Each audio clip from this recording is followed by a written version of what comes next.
সকালে হাঁটতে কিংবা দৌড়াতে বের হচ্ছেন, তাহলে সঙ্গে এই কটি জিনিস আপনাকে রাখতেই হবে।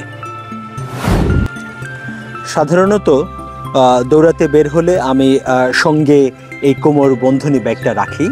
এই ব্যাগে কী কী জিনিস আছে চলুন দেখে নিই। এটা ছোট্ট একটা পানির বোতল। এই জিপলক ব্যাগটা আমি রাখি কারণ হচ্ছে বৃষ্টির দিনে মোবাইলটাকেও সেফ রাখার জন্য এটা দরকার আছে। সঙ্গে কিছু ক্যাশও থাকে। ইয়ারবাডসটা আমার বহুদিনের অভ্যাস বিবিসি পডকাস্ট শোনার।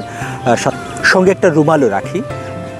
স্মার্ট ওয়াচ, দৌড়ানো হাঁটা যাই বলুন না কেন, ইভেন সাইক্লিংয়ের ক্ষেত্রেও এই স্মার্ট ওয়াচটা সব কিছুই ট্র্যাক করে আমার। সঙ্গে এরকম একটা ক্যাপও রাখি আমি। এটা ঘাম টপটপ করে কপাল দিয়ে যেন বেয়ে না পড়ে, সেজন্য এই টুপিটা বেশ সাহায্য করে তখন, বা সানলাইট থেকেও অনেকটা প্রোটেকশন দেয়।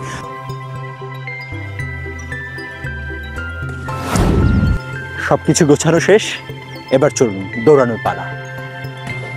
লাইক, কমেন্টস, শেয়ার দিয়ে সঙ্গে থাকুন।